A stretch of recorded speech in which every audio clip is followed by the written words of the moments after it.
Hello and welcome. I'm Jennifer Shlomovich, and I help busy women simplify plant-based living so they can improve their health, save time, and feel supported, even if their family isn't on board. Here on the Confident Vegan channel, you'll find insightful interviews with inspiring vegans, practical tips for plant-based living, and empowering conversations about what it really means to live in alignment with your values. I am also the co-host of That Vegan Morning Show with Kimberly Winters from the Did You Bring the Hummus podcast. You can start your day the vegan way and watch us live every Monday morning at 7 a.m. Eastern on YouTube at That Vegan Morning Show. Today, my special guest is Forrest Tierce, who is an advocate for animals, the earth, and compassionate living.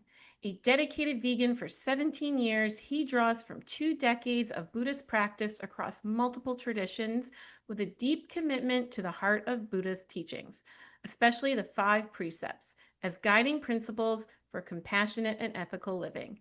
His professional background includes personal training, sales, and most recently, serving as an Interpretive Park Ranger for the National Park Service. He also brings experience in animal liberation, activism, and environmental education.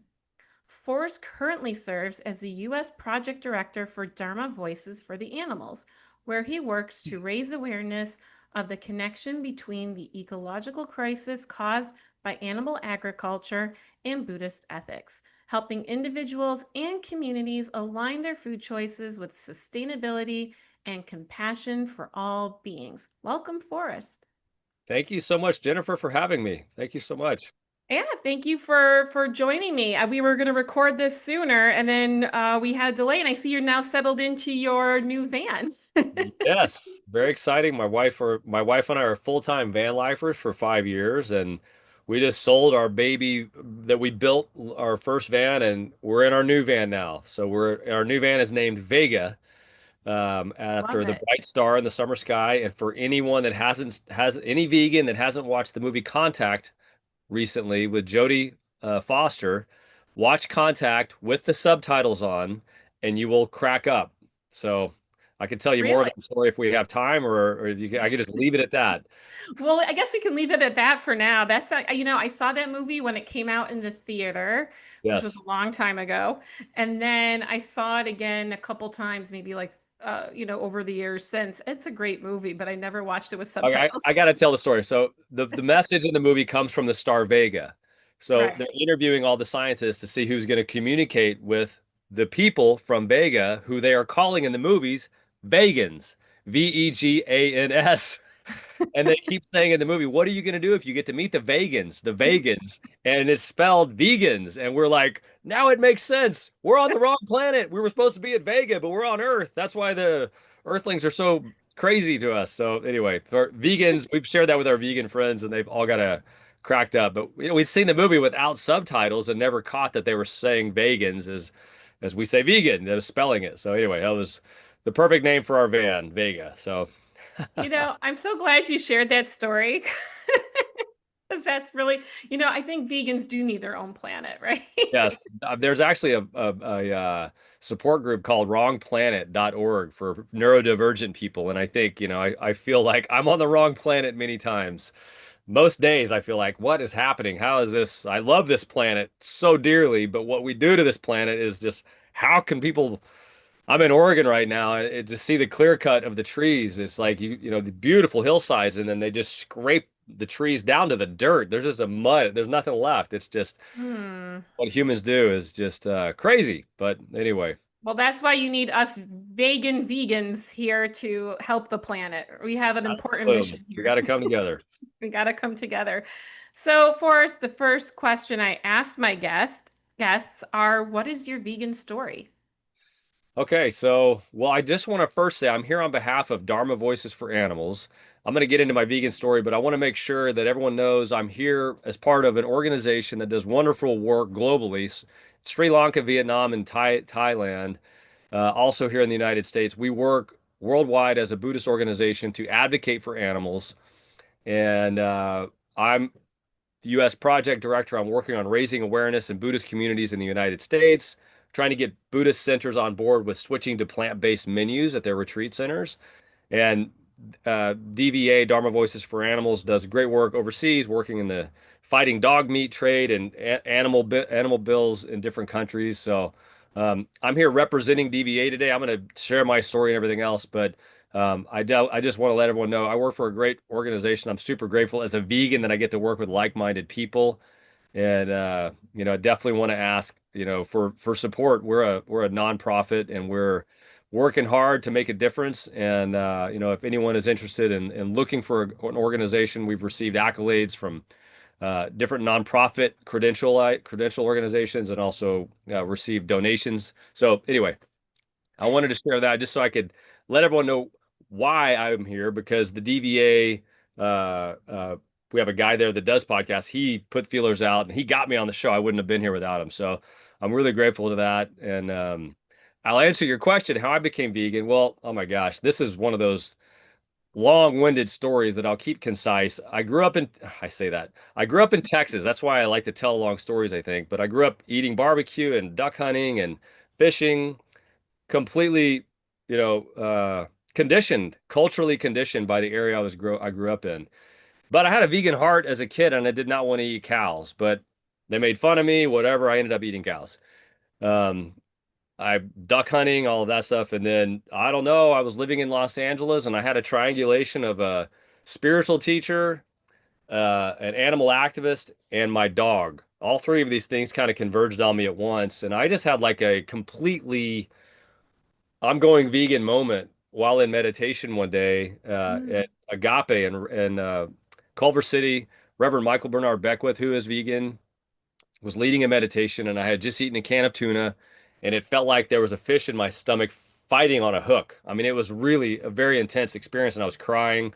And I came home and I told my wife I'm going to be vegan, and she was like, "What are you talking about?" I had just eaten a steak 3 days before that, and I had dabbled with not eating mammals for a while, but um, and not eating fish and different things. But I just was like, I'm gonna be vegan, and it was crazy. I just had like a kind of a lightning bolt. I'm doing this, and 17 years later, I feel better than I ever have. I'm not just saying that for like giggles. Like I really do. I like run up hills. I lift weights. My cholesterol numbers. My doctor says I'm the healthiest. My wife and I are the healthiest patients she's ever seen. So I mean, I'm thriving. I feel amazing as a vegan, and so it's been an amazing experience, and not easy at times with the external stressors such as family. And I like what you said in the beginning. You support people who are struggling maybe with family members that don't support, because I've been in that position. And not eating animals has been the easiest thing. I've never craved it. I've never wanted, never had a thought like I animals are not food, they're off the menu. And but it's hard living in a non-vegan world, a carnist world, a speciesist world, where people are so conditioned to not only be violent and enjoy being violent towards animals, they enjoy making fun of vegans, and they enjoy attacking us for having ethics. It's hard sometimes putting up with that, and that's where my Buddhist practice comes in. So I believe Buddhism can really help anybody who's suffering. But us vegans who are on this path, Buddhism just makes so much sense as far as the practice of compassion for all beings. And the meditation practice has just helped me so many times when I'm feeling frustrated and angry. What happens to animals angers me. Like I Mm. want to go burn down corporations and blow up slaughterhouses. And I mean, I get anger, at what happens. And I need a way to find peace within me, because I can only cause more harm with violence in my heart. I just want to have love in my heart, so, and that's why I'm vegan. I found love in my heart for all beings equally, not for my dog, not just for my family, for all beings.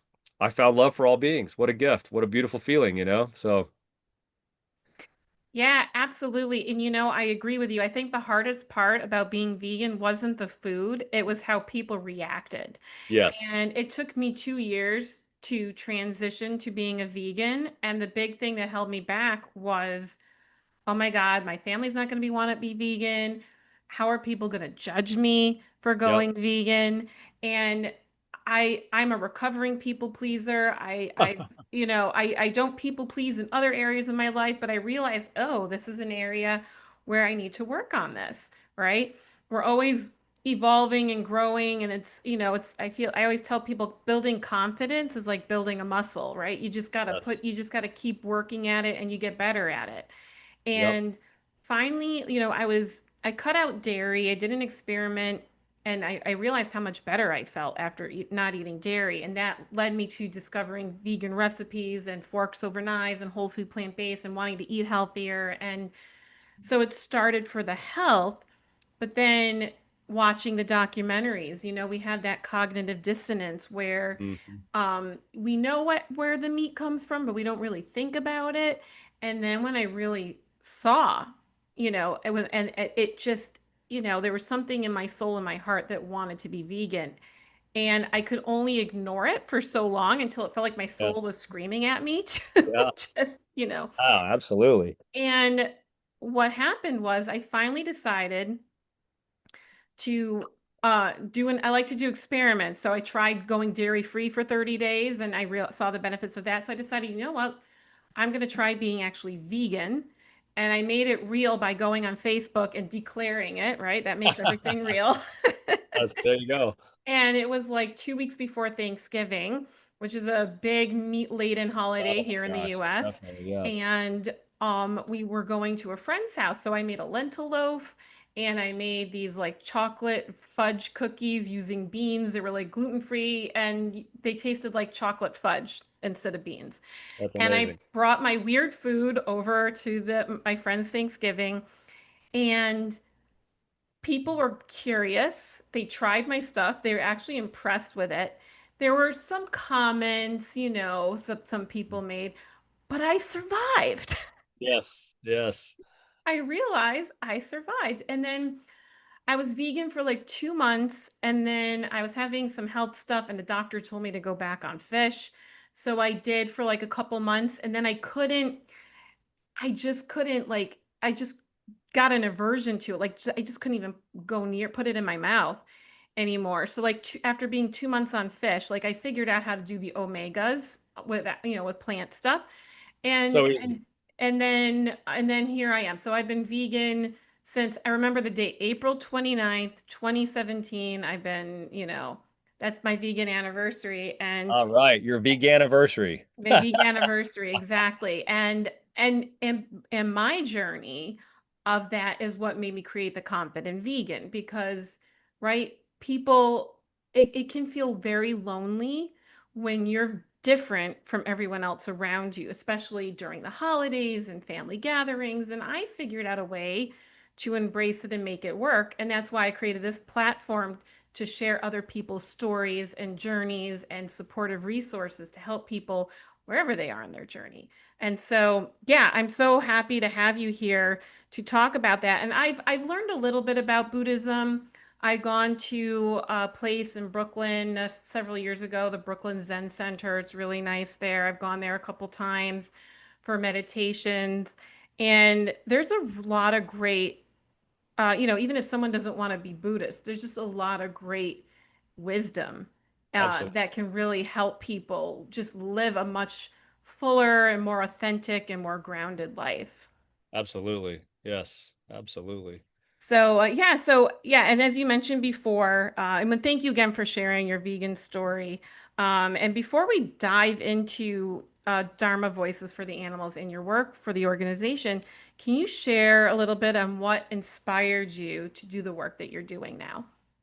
Yeah, I mean, let's see. So, uh, I mean, when you step back in the magnitude of the suffering, when I first found out what happened to animals, I decided I was going to go vegan, and then probably 2 months later, we watched Earthlings, Hmm. which is a very, very powerful documentary. If I recommend everybody watch it because it will permanently change your life for the better.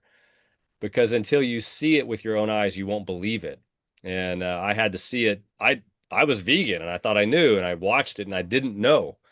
Hmm. And once I watched it, I knew. And now I have zero. You talk about people pleasing.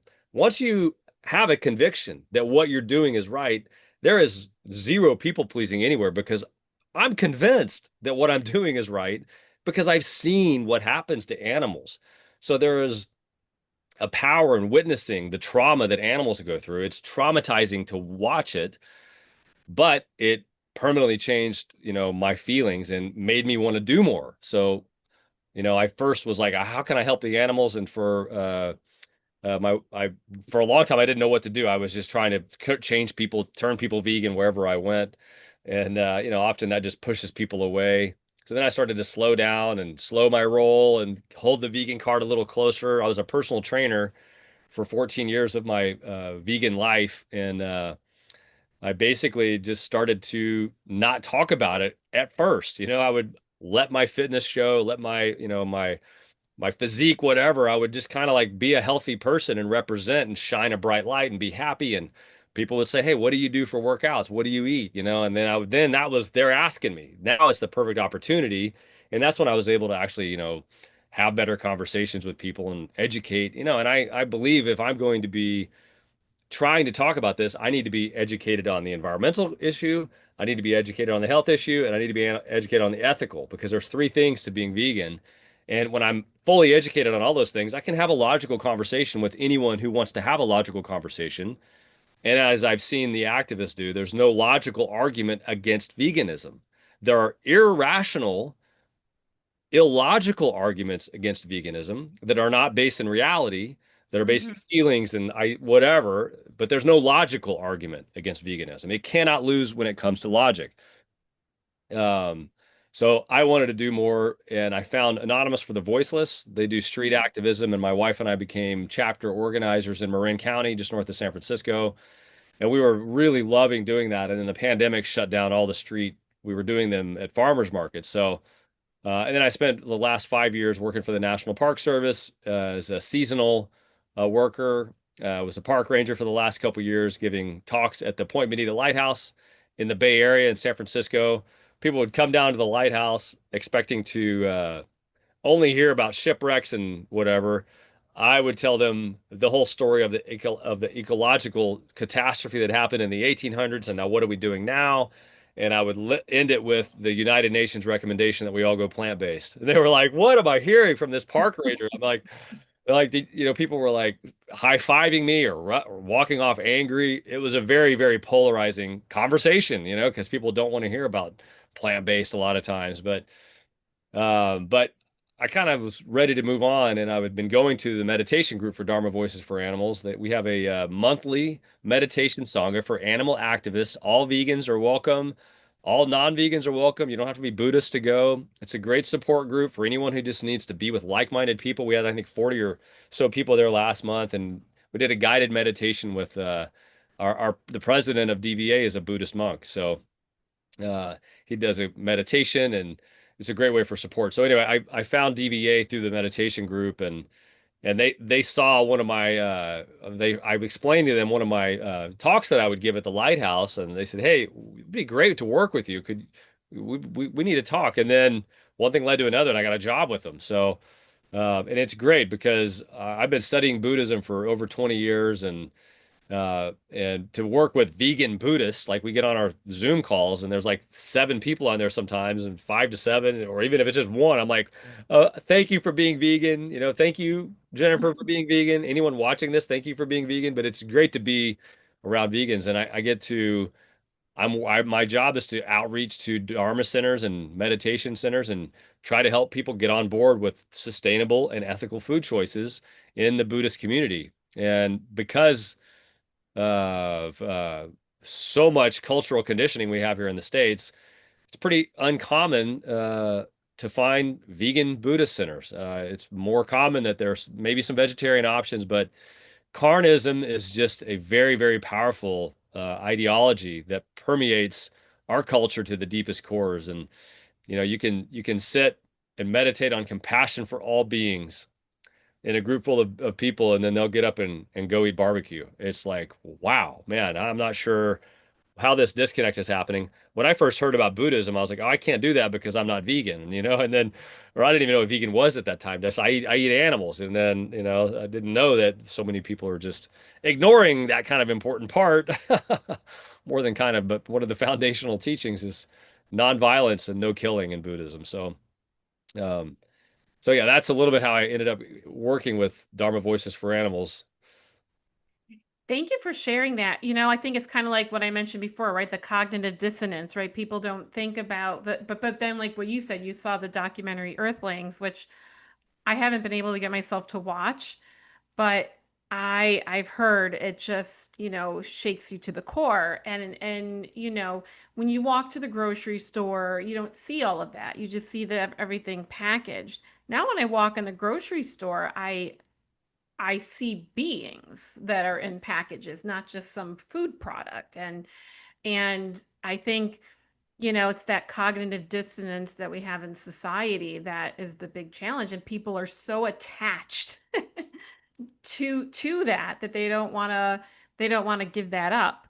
Yep. And it can feel uncomfortable and people can get defensive. And so um but yeah, but when finding ways where you're just showing up being your authentic self, like you mentioned before, you were with fitness and people were asking what you were doing, right? Providing like a safe space for people to be curious and answer questions. And it's great that you educated yourself in all of those different things. Doing that has definitely helped me be able to handle those social settings much better. And a lot of the time people are just curious. They want to know. And then sometimes people just want to be jerks. They see you're vegan, they're like, great, I can start with you. Right? Totally. And when those situations happen, I just say, look, I'm not telling you how to live your life. This is what I do. You do you. I'm going to do me. And if they want, and if people, I always direct people to certain, like I always try to have a website in each category. So if people want more information, I always say you can always check that out. I always try to have some little ways of being prepared, and that definitely helps. And yeah, it's interesting as you were mentioning in the Buddhist community how it's the principles are about, no harm and no suffering, and you're consuming the suffering. Like there's that, I'm very much into energy. And when you're consuming the energy of suffering, that you're absorbing that as well. Absolutely. I mean, yeah. I mean, Buddhism is so beautiful. It's the Buddha taught a philosophy of awakening, and he did not form a religion. He did not want it to be called a religion.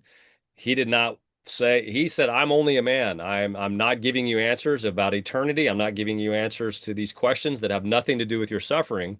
I'm going to help you find a way to ease your suffering. And there's a saying in Buddhism, a true Buddhist wouldn't even call themselves a Buddhist because we don't want to wear titles and we block ourselves off when I am this, right? And Hmm. so I like wearing it loosely. I practice it deeply, but I try not to be attached to it. But it's a beautiful teaching, and the very, very beginning teachings are the precepts, and the precepts are kind of what the Buddha recommended as the minimum moral requirement for people who are not even monks. Monks have 14 or more precepts, but people who just want to find a way to stop suffering, the first thing he taught was do not kill. All beings love life, all beings fear death.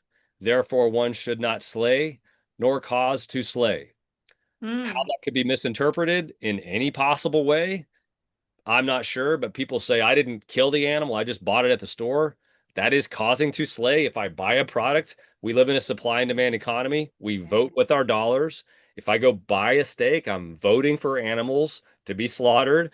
If I buy a Beyond Burger or a can of beans, I'm voting for plants. So, it's really, really, I don't know. It's very, very confusing. But like you mentioned, cognitive dissonance. Melanie Joy has a really outstanding website called Beyond Carnism and a great YouTube channel with I think it's 11 videos called the Center for Effective Vegan Advocacy. I highly Mm. recommend them. She's definitely very much she's a Harvard psychologist, so she knows what she's talking about, but she's very much very, very patient and loving to the point where I need to learn some of that because as an activist, I have been very patient for a long time, but the longer I'm vegan, and maybe the more of a backbone I have, or the more confidence I have, in how to have a conversation, like I will have a direct conversation with people, and it usually ends up in some bizarre, weird, like body craves certain things, and let's just be clear, there's nothing you can't get from plants. There's no macronutrients, there's no micronutrients. You mentioned fish, you get fish. We humans eat fish for DHA. You get DHA from algae. So you could either eat algae or you could eat fish that ate the algae.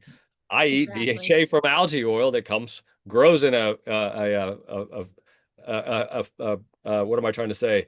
A clean environment that's not filled with pesticides and DDT and pollutants and all these things that you find in fish oil. So, you can get everything you need from plants, all the proteins you need and all the micronutrients, all the iron, all of these deficiencies.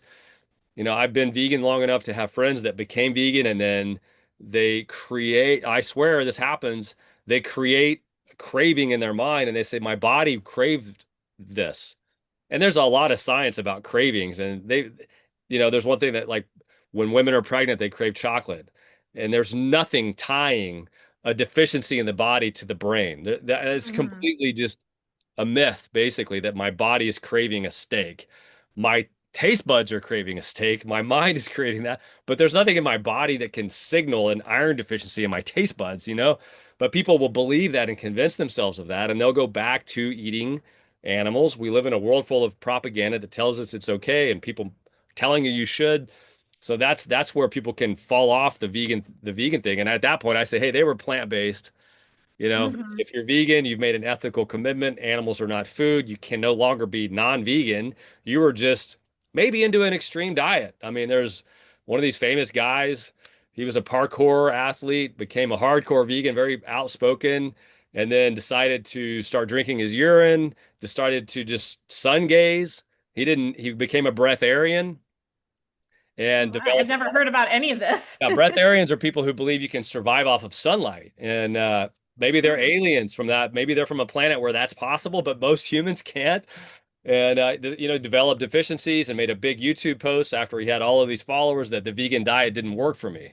And the guy's drinking his urine and not eating, and then blaming his deficiencies on being vegan. Like, if you eat a well-rounded plant-based diet, you are going to be way healthier. You talk about energy, like, I talked about my cholesterol. Like, this is our karma. When you eat Hmm. animals, their tissues, their secretions, their flesh clogs your arteries, clogs your heart. I just saw something recently on Instagram. It was a vegan artery, a vegetarian artery, which wasn't much better than the omnivore artery, which wasn't much different than the keto artery. The keto arteries were the worst. Oh, I'm Just sure. full of saturated fat. When you're eating a paleo or a keto diet, you're eating more saturated fat and cholesterol than a mountain lion would in the wild. Like, it's just crazy. But these people are always wanting to come up with things. Dr. Greger, I love on nutritionfacts.org. He's like, Hmm. people don't want to be told eat more broccoli. They want to be told, hey, what you're doing is great, and this is why, and buy my book. And there's a guy on YouTube, don't eat blueberries, they're gonna kill you. And he's famous. I'm like, oh my God, what is the plant lectins are going to kill you. Oh my God. If you eat raw beans, you're an idiot, right? If you ate raw chicken, you're an idiot. You cook your chicken, you cook your beans, you solve those problems. But this is a thing that gets parroted by all these people on Instagram and everything. It's anyway, I'm kind of getting a little on a roll here. I'm going to stop and That, let you the question. that's okay. Well, you know what? People have lost sight of common sense, Yes. and me and Kimberly talked about this on an episode of that Vegan Morning Show where we talked about Chegans, where people who are really plant-based, right? But they're using the term vegan in the wrong way, and I feel like there's a lot of confusion with it, right? Where people, like, yeah, I'm vegan, but if I'm at someone's house, I'll eat something not vegan. Well, no, Yeah. you're really plant-based. You're not really It's vegan. important. It's important for us vegans to hold that line, Yeah. because this is an ethical decision. This isn't something you waver on. And if you want to be plant-based, and you can do those Right. other things, but you're not a vegan, and that's important, this discrimination. I mean, a Right. vegan doesn't wear leather or use animal products in their skin, and doesn't use products that test on animals or pharmaceuticals that test on animals. It's an ethical stance you take against the commodification and exploitation of any being, right? So A hundred that doesn't mean I'm going percent. to eat a being here and there because my neighbor offered me one. Right. I don't understand that. Yeah, it's like and then my neighbor thinks vegans are phony. Like, oh, I offered the vegan a rib and they ate it. Like, that Not doesn't a help. vegan. No, right? That's like Well, Yeah. and then one of the things that we talked about too is people, celebrities saying that being vegan almost killed them, but all they ate was spinach, right? Like, or Yeah, I mean, this is fruitarians, right? yeah, People who just only eat fruit instead of yeah. a balanced diet. Yeah, Um, the Dalai Lama was vegetarian for a while, vegan or something, and he was surviving on almonds and oat milk and like developed wow. deficiencies. And his doctor told him that he didn't need to eat meat. And he didn't get a second opinion from a vegan doctor. There's tons of them. You look on Instagram, there's so many vegan physicians out there now. And so he's saying my body needs meat. And then he's this high, very high Tibetan Buddhist, Wow. leader. So then people say, well, the Dalai Lama's eating meat. I might as well eat meat, and like, it's like, man, it's just, well, when you eat almonds and oat milk, you're not gonna be healthy, You're right? not going to be well if you're not, again, balancing all the nutrients. And listen, there's a lot of people who are not vegan who are nutrient deficient as Oh my well. God, So it's not fiber. I mean, fiber is the biggest deficiency out there. And absolutely. omnivores are usually lower in B12 than vegans. It's like uh And because we're also we're because we're so concerned about our nutrition, we're probably paying more attention than those who are not vegan to absolutely. these Yeah. things. I wanted to just shift back to Dharma Voices for the Yes. Animals. Can you share a little bit about when the organization was formed and what inspired the creation of it? Yeah, so I've been with DVA for 5 months. I know they started in 2011, and Okay. I believe it was a group of people that kind of were talking like I'm talking, like, hey, what's going on? We need to help animals, and there's definitely some resistance in the Buddhist community. So DVA was started with the mission to raise awareness in Buddhist communities around animal suffering and the Buddhist teachings, and just try to have compassionate conversations. And it's grown. The organization is now, like I said, in Sri Lanka, Vietnam, and Thailand. We have more employees overseas than we do in the US because Mm, they're naturally more inclined to be Buddhist, naturally more inclined to be ideologically aligned with vegetarian is easy. So then the switch to vegan is even easier.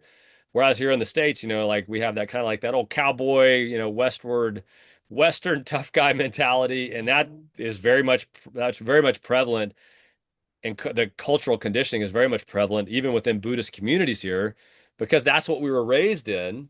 And right. then people go to a Buddhist center, and a Buddhist teacher who was raised by carnism and he's heard about Buddhism, but he still says, you can eat whatever you want, rather than challenging people to be compassionate towards animals. So DVA it's a really beautiful organization. We like I said, my project here in the United States is called the Sustainable Sangha Project. So I Mm, reach out to Buddhist centers and ask them if they're interested in becoming involved, so that they can be recognized as a sustainable Buddhist center. And Sustainable Sangha Project recognizes uh, ethical food choices, as well as the impact of the environmental crisis that we're having right now. And the motto is one bowl, one earth. And in oh, Buddhism, love it. monks receive alms. They go with their bowl, and it's a sign of humility, it's a sign of interconnectedness. And they take their bowl, and they take what they're offered. And and that is a little bit of a problem, because 2,500 years ago, when the monks would just take what they were given, that still perpetuates to this day, that people say, well, I just go to the store and buy food. I didn't kill the animal. Some of the ideas are still kind of intertwined and not logical, really. But yeah, but the motto is one bowl, one earth, and the goal is to raise awareness and get Buddhist centers on board with more sustainable and more compassionate food choices. So and Great. yeah, so we are, like I mentioned once before, we are fully funded through donations. You can go to dharmavoices.org, donate, and find a way you can become a monthly donor or one time if you're vegan and you want to support a good vegan cause. We do great work globally. We're working to end the suffering of animals worldwide. And the thing I like about DVA, and this is really important, is that I feel like Buddhists, there's that old saying, low-hanging fruit, right? So there's people that are really hard to reach, and there's people who are going to be more open-minded to this conversation. And some Buddhists can be very defensive. I've experienced that. But many Buddhists, when you begin talking about the environmental catastrophe and animal agriculture, they just want to do more. So that's one of the reasons why I like working for DVA, why I like asking for people to donate to our work, because we're reaching out to people who are already practicing compassion for all beings. They just need support, and we're offering that support in all types of ways with resources for Dharma centers. We offer a little micro grants to help centers fully transition to plant-based menu in their meditation center. So we do many great things. So if anybody can support and is interested in supporting us, please do. That sounds wonderful. Yeah, it sounds like you're doing, and it's such an important, like it sounds like a really, unique niche, right? Just because, you know, and what I love about talking to all the different people that I've had on my channel is we find a way to take our passion for veganism and partner it with something else in the world. And and that's how it's our activism, right? Like you don't have to be in people's faces. You can promote veganism through different ways with people that you can connect with easily in your communities, and all of it has an important impact, right? My Absolutely. channel talking, just having conversations, having you here, the work that you're doing with DVA, all of us coming together and just sharing why being vegan is so important to us, I feel like is such a great way to inspire people to see what it is, even if they're, maybe weren't considering it or they feel defensive about it. Just hearing conversations, it's easier than, having someone shouting in your face about it. Yes, totally. Totally. I agree with that for sure. Great. And so you shared, what are some of the other offerings that Dharma Voices for the Animals offers? So you said they offer grants and they have ways of helping, provide resources for people. What are some other ways, if anyone's interested watching, what else should they know they can receive help? Yeah, so there's well, for as far as what I'm doing with the US project, one of the things I've done, I've been able to go on and give a Zoom presentation about the environmental impact of animal agriculture and tie that in with teachings from the Buddha. And that's a Zoom presentation I'm happy to give at any location. I got to give it recently at the Climate Healers Mm. environmental conference called the Vegan Convergence of the People, VCOP. I got to give the talk there. And yeah, if anyone's interested, like that's something we can offer. And then also we offer resources as far as helping centers transition. We have uh, oh my gosh, I just went blank on the name. It's an organization that helps design menus and Hmm. support in that way, and then resources, tons of resources. But then for individuals, as I mentioned earlier, who may or may not be Buddhist, may or may not even be vegan, it's a vegan support group, a monthly meditation sangha, and you can register for that and find that on our website as well, Dharma Voices for Animals. And so we offer that monthly meditation. It's called an animal activist meditation group. So it's for vegans who just need support. It's hard being alone as a vegan. So it's great to be with like-minded people. And so that's a great thing that we offer as well for people to join in. I love that. I did look at your calendar. I saw your next one is at the end of August, so I won't be able to make that one, but I definitely want to attend in the future because it sounds like, like a really nice event to attend. It's And really nice. We'll do like a guided meditation and we'll talk about loving kindness and compassion for all beings. And we'll also talk about any struggles we're having as, whatever was going on in our life related to vegan or whatever. So it's a really great way to kind of find just support from like-minded people. It really helps. that sounds great. Yeah, I look forward to attending. Can you share a little bit more about the fundamentals of Buddhism in case anyone watching is not familiar? Like we mentioned about, no harm, no killing. Can you share some of the other fundamentals? Yeah, for sure. So, I mean, I guess the easiest way to walk it through would be, in Buddhism, I already mentioned that the Buddha taught a way to end your suffering. I think there's a great story that just popped into my head. Someone went to the Buddha and said, "I need answers to if the universe is infinite. I need answers to if I'm going to go to heaven or hell. I need answers if the soul is infinite. I need these answers." And the Buddha said, "Why do you need those answers? What does that have to do with your actual suffering today? You're like Mm. a man who's been shot with an arrow, a poisoned arrow, and you're dying from poison. And they take you to a doctor who can take the arrow out of you. But before you let the doctor take the arrow out, you stop and you say, I need to know who shot me.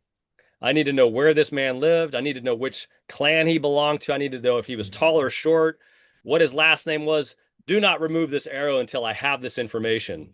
The Buddha said, you will die before the poison is out of you if you're stuck Mm. wondering these questions.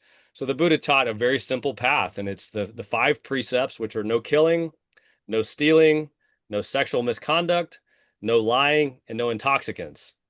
And Mm. those five precepts, if all you did was practice that, you will find really powerful healing because you stop polluting your body with toxic things. And the intoxicants, it's not just alcohol and drugs, it's websites, TV shows, certain people, certain Yeah. news channels. These are toxins when we look at them that we want to avoid, behaviors that fall into that.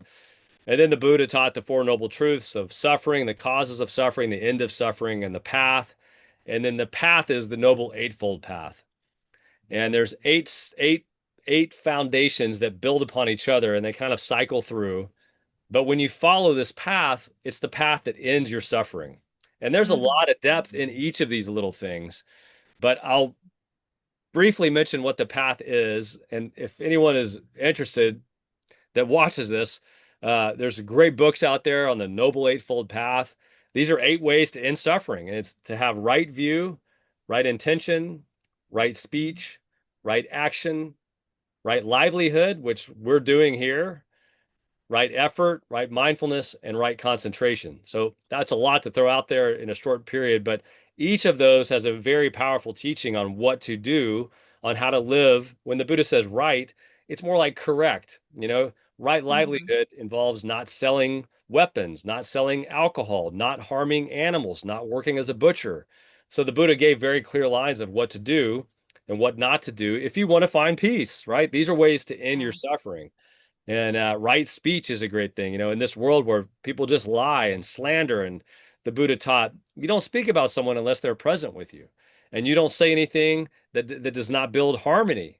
You don't create discord with your words, and you're very cautious and you try to inspire hope with every word you say. And you think about our world leaders and what they do. They are just trying to terrorize everybody with crazy stories and lying. I mean, it's just anyway, but the path is really beautiful. And then there's so much more than that. That is just the basic foundations. And the basic foundations, if that's what you did for the rest of your life, you would find inner peace. There's a lot of very advanced, almost complicated teachings that people really get deeply philosophical about while not doing the precepts. The Mhm. precept, meaning you do this before you do the rest, and they'll take some of these very lofty, highly complicated ideologies, such as emptiness or something like non-attachment to views, and then use that to say, I can't get attached to not killing because this teaching over here says don't get attached to views. Ah.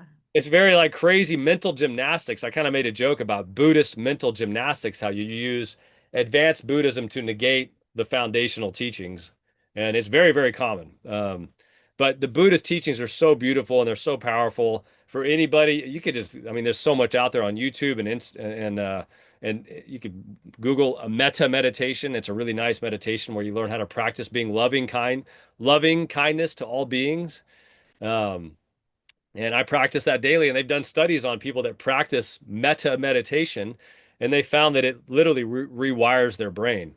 So much Buddhism, though, has been intertwined with American and Western psychology that I really like finding out what the Buddha taught. And in my bio, it says I focus on the heart of the Buddha's teachings.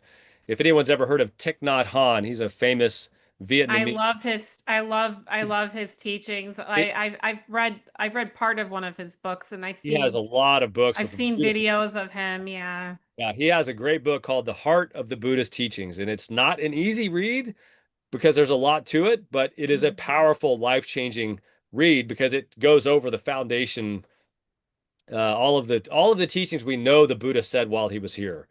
What's happened is humans have turned Buddhism into a religion, And 1,000 years after the Buddha passed, people said, I think he meant this. And so now there's a Mhm. whole school of Buddhism based around someone's interpretation 1,000 years after the Buddha passed of what he meant. So anyway, I like to keep it simple. What did the Buddha teach? It's very simple. It's very powerful. It works. It's deep. It's not. It's simple but not easy, right? And so that's what I love so much about it. And I like lists. There's so many lists in Buddhism that like you just learn the list and practice the list and go over that, you know. So Thank you for sharing all of that. I think, I think that explains a lot of religions, right? It's, there was something, there was information, and then people adapted that to fit whatever need they needed to control a community or lead a yes, community or, whatever. That's a whole other show for yeah, another time. that's a whole religious conversation. That's There's a a whole other conversation. there's a great book by Deepak Chopra called The Third Jesus. And Oh. we have the historical Jesus who actually walked on earth we know very little about. Then we have the religious Jesus that was used by the church to do what you were kind of talking about, a lot of, bloodshed and struggles. And then there's the third Jesus who, if you look at these teachings, a lot of them the church tried to get rid of, very mystical. And it very much sounds a lot like Buddhism. The Buddha and Jesus both taught karma. You mentioned Hmm. energy. As you sow, shall you reap. The Buddha, that's what Jesus said. And then the Buddha said, every action plants a seed and that seed bears fruit. Very, the same thing, so there's a lot of overlap, but it's a great book about the beautiful teachings of Jesus the Christ and what he said, and there's great stuff there. So That all of sounds these, interesting. all of these people, came to teach us and they Yeah. all kind of taught the same thing, love, be loving, love your neighbor as yourself, love all beings as yourself, right? So these are really fundamental spiritual teachings that are found universally. So, Yeah, and I feel like that's the real truth of what we're supposed to be following as human beings. Not yes, and all religions start with that, but then they all branch off and in yes, other directions. uh, Well, thank you for sharing that. And I really like that story that you shared about the arrow because, you know, when we're not present, that causes a lot of the suffering. That is absolutely. allowing poison in, right? How many times I know I countless times I, stressed out because I'm thinking about something, 3 months from now, or how's it going Yeah, to work out? Or, totally. Yep, yep, absolutely. um, yeah, so I'm just double checking my questions here. You mentioned some resources. Uh, what are some other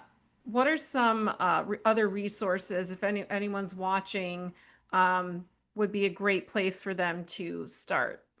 I believe, well, with Buddhism or just with veganism? Are you looking Or for? both. Yeah. Yeah, Any resources that fit our conversation yeah. today, someone's watching, like what would help them I on their think for your journey? podcast specifically, I really feel like Melanie Joy is a great. Have you checked out her website, Jennifer? I Do you know her? haven't checked it out yet, but I have heard her name You'll mentioned like her a before. So lot. She's yeah, I'm really gonna go great. check She's her all out. about, supporting people and, finding a way to live in harmony with Carnus. And, she says, no matter what you're doing, you're bringing an ideology. People always say, "Oh, you're shoving your vegan ideology on me." But vegetarianism is an ideology, veganism is an ideology, and carnism is an ideology. Yeah. Subscribe to different beliefs.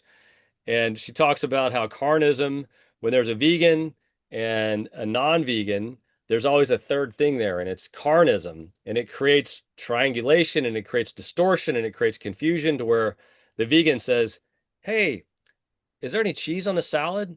And the carnist hears, "You're a horrible person for putting cheese in the salad." Like it's like things, and every vegan has had this experience where you ask a Hmm. simple question and someone lashes out at you or something. You're like, "Whoa, what just happened?" I was just literally just saying, "Where are we going for dinner?" And all of a sudden it turns into this whole big thing. And so she has a lot of really great resources for that. I think as far as you know, what you're talking about on this podcast with, supporting people, it's a great resource.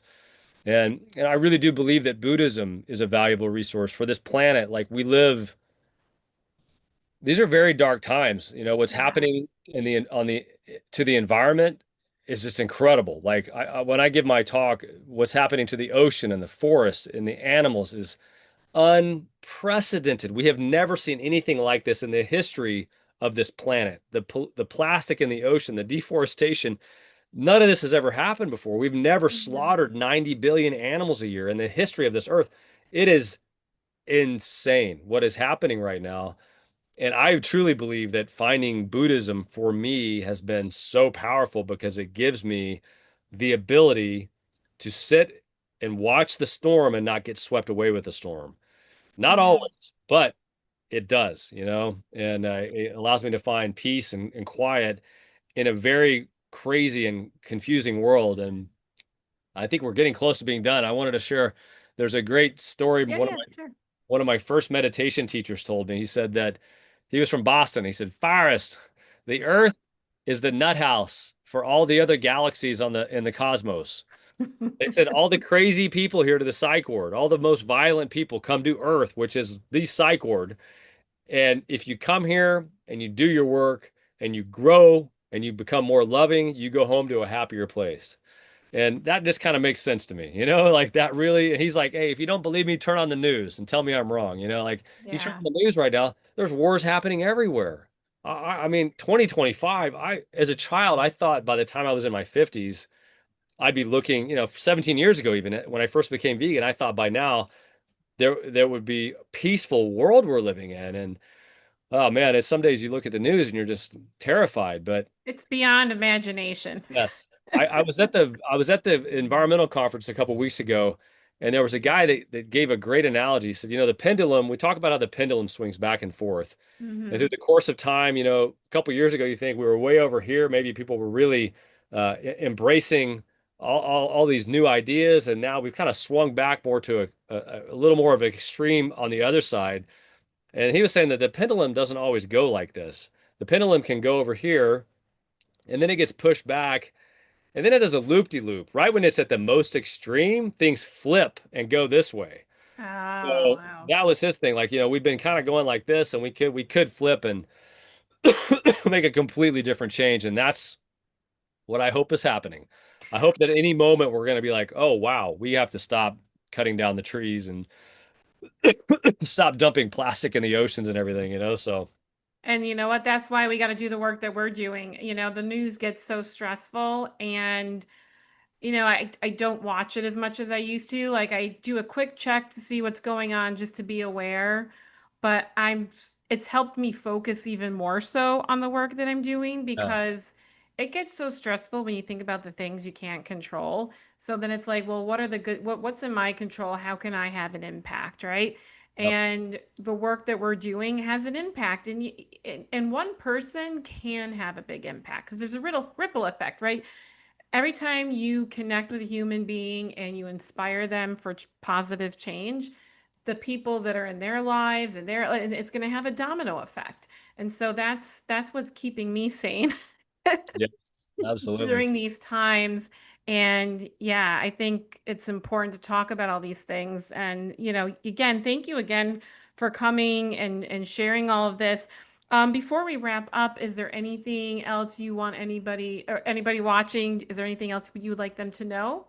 Oh man, I feel like I've talked so much. I feel like I've probably talked enough. I can't think of anything else I haven't thrown in there. Okay. Well, I just wanted to make sure you shared everything Oh, that you wanted to share. What's a good way for people to connect with you? yeah, so if anybody is interested in any of the resources I mentioned, if anybody's interested, obviously in DVA or having us support you in any way possible, my name, Forrest, Forrest with two R's, Forrest with two R's, at, excuse me, Dharma Voices for Animals. All one word. Dharma is DHARMA, Dharma Voices for Animals.org. And you can reach out to me via email, and be happy to follow up with you or answer any questions you might have. Great, thank you. And what I'll do is I'll include your email and the links that we talked about today for DVA and for other resources we talked about. I'll put links below the notes of this video so anyone watching can find them easily. That sounds great. Thank you so much, Jennifer, for having me. In Thank Buddhism, you. in Buddhism, we like to say, "May all beings be free." That's a short little prayer, maybe not even a prayer, a short little energy we send out to the universe. So may all the work that we do be for the benefit of all beings. So thank you so much for having me, and thank you so much for everything you're doing for the animals. Thank you, Forrest. I really appreciate that. I look forward to attending a meditation sometimes, hopefully soon. Yeah, it'd be Um, great to have you. yeah, it'd be great. All right. Well, everyone, thanks for watching, and I'll see you real soon. Bye for now.